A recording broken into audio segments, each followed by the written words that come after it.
Alrighty, folks. Well, we are back in California. Yes, we are back in California. It was an amazing 3 weeks. Let's get into the daily financial news. We'll talk about what happened yesterday on November 30th. And I hope you're having a great day. It's a little bit chilly this morning, but we're going to get this done anyways. So first, let's talk about inflation. We got the all-important PCE inflation. Oh, my dogs are pulling and the microphone's going away. What are you doing? There we go. Yeah. What are you guys doing? Sorry about that. There we go. So we're at the PCE reading, and we got the headline in core. They were actually a little better than expected. What we got from core was up 0.2 month on month, and the year on year was at 3.5. Headline was at 3% year on year. What's important was core, which is the one, it is the one the Fed talks about, is down. It was 0.3 last month and 3.7. So we are on our trajectory to get lower and lower rates, especially as housing works its way through the system, as we have talked multiple times. Now it looks like the market is actually saying the Fed is done. You and I have been talking about that for many months now, but the market is actually expecting the Fed to be done. Fed President John Williams says he expects inflation to drift to 2% by 2025. Folks, this is their new tool. Remember what we talked about before was Powell talking tough. We're going to go higher, yada, yada, yada. Not doing it. Now what they're going to do, again, their voice is all they have left, is they are going to talk about inflation being stickier. I suspect we will see core inflation readings in the twos probably as soon as January or February. So again, realize that when the Fed speaks, they are trying to move the market, they are trying to influence things, but we are clearly in a disinflation environment, and we're actually seeing some things truly deflate. So again, all in all is good. Another Fed President, Thomas Barkin, is actually saying he's hearing that consumers are starting to slow down, but he's not seeing the data. So again, lots and lots of stuff going on. Let's talk about pending home sales. Pending home sales readings, ugly number, unless you were like you and I, and we were expecting it. Remember, the reading from pending home sales was for October.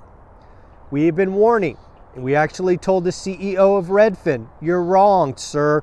We are going lower. And we did. We went to 3.79 for actual sales, but we also said pending we're going lower. So what happened?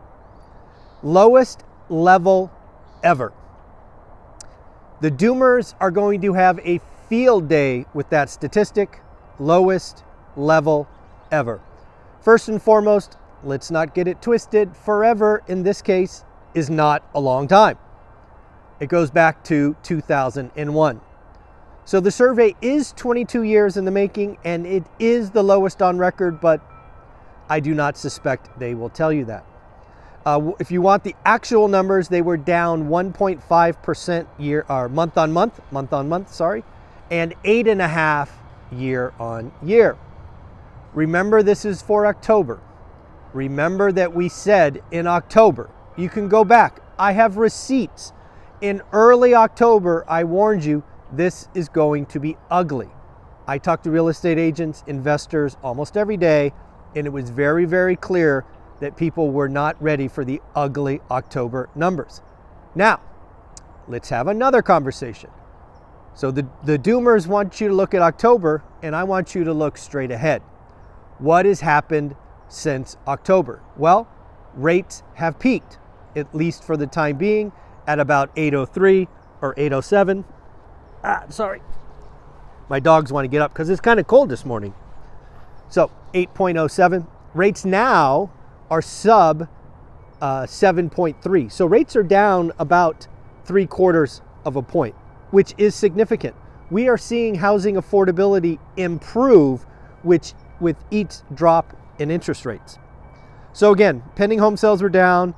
The only other thing in the stat that I want to highlight, because again, you and I were getting this right, is Redfin is highlighting that homes particularly over 750 grand are particularly hard hit. Folks, remember, we've been doing this for a year now.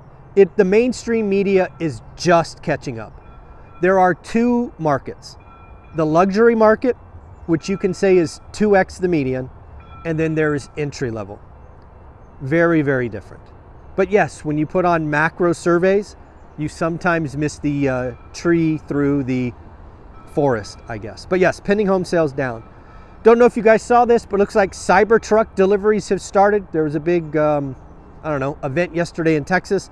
That's important because my wife Olivia is one of the millions of people that put a down payment or a $100 deposit on a Cybertruck. I personally can't see her driving it, but we might be getting a Cybertruck sometime in the next couple of years, whenever our turn is. I don't know if you saw this. I give a lot of grief to Kathy Wood. Let's give her some props. Kathy Wood's ARC fund was up 31% in November. So, hey, take the good with the bad. Kathy Wood had an amazing November, up 31%.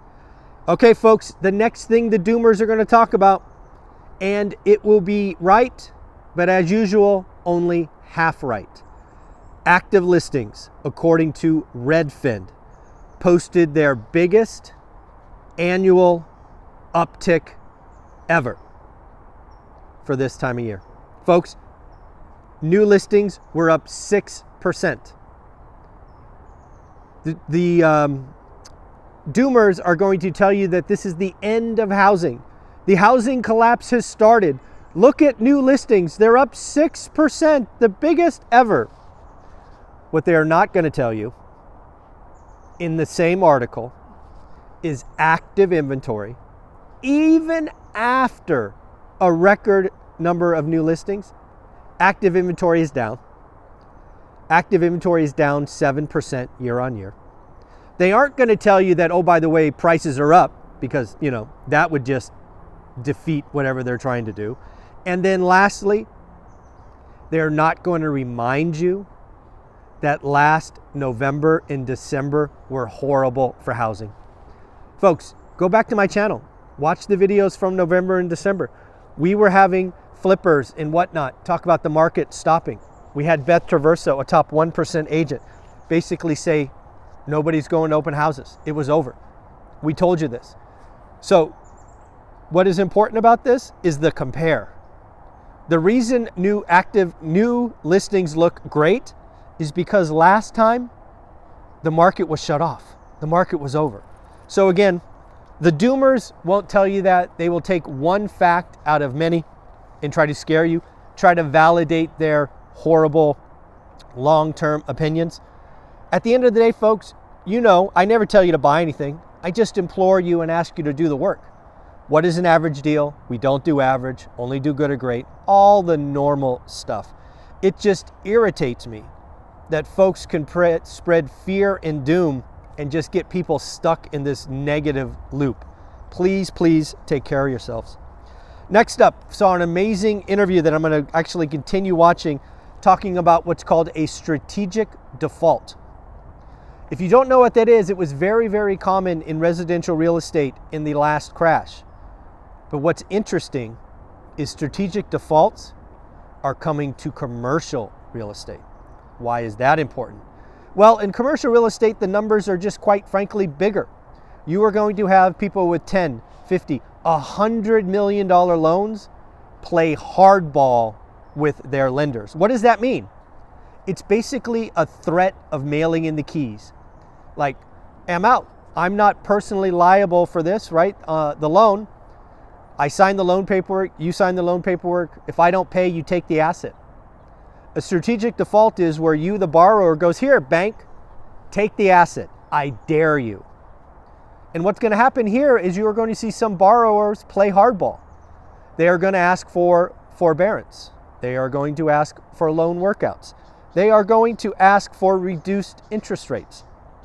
They know the banks don't want them, so they are going to go after these. So again, what does that mean for us? Well, the opportunity in the commercial market might not produce as many opportunities as we thought. Because if banks or if lenders cave and don't foreclose, that's one less asset trading at a reduced rate. And then lastly, folks, I watched a quick 2-minute video from Grant Cardone this morning while I was walking, and I thought it was pretty interesting. What will you sacrifice for success? What will you sacrifice for success? Now, success could be in any field and anything. But one of the things that we talk about in this channel is getting wealthy. And step one of getting wealthy is creating dry powder. Now, you can absolutely increase income. You can increase revenue, top line. You can absolutely reduce your expenses. Or maybe you could do both. What are you going to sacrifice? Again, just to remind you, Olivia and I sacrificed for 15 years.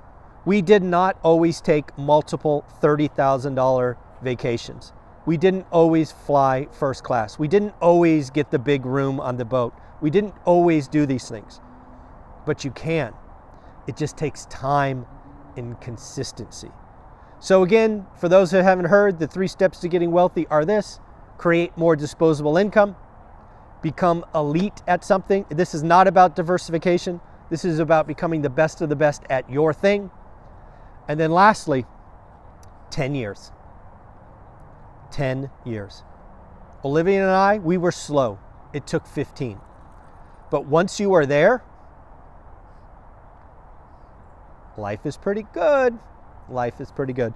Alrighty, folks, have an amazing day. Now, why didn't I record a video on November 30th? Some of you have noticed that I did not have a daily financial news. Well, here's the honest truth. I did the work, as I'm sure you would expect me to. I have full notes for November 30th, because again, I could do that. However, I don't fly on air, or I don't sleep on airplanes. So by the time we got home, we got all the dogs situated. I had been up for 40 hours straight. Also, I am now performing my first 3-day fast. So I'm at the end of day 2. And let me just tell you this, I had no energy to record the November 30th daily financial news. Folks, do yourself a favor. Don't do a fast and not sleep for 2 days, 40 hours. It's not a good look. It's not a good look. That said, if you want me to record the daily financial news for the 30th, I have the information. Actually, I have a good video from Graham Stephan I looked at with 4 ideas on it. So if you wanted me to record it, leave a comment below. Otherwise, I will be back doing the daily financial news Sunday morning. Also, thank you guys for watching the videos as we were gone. I appreciate it. I tried to reply to all the comments. You're amazing. Thank you for selling out the event. We sold the last 35 tickets. It's going to be amazing, folks. Take care of yourself. Have fun. Bye.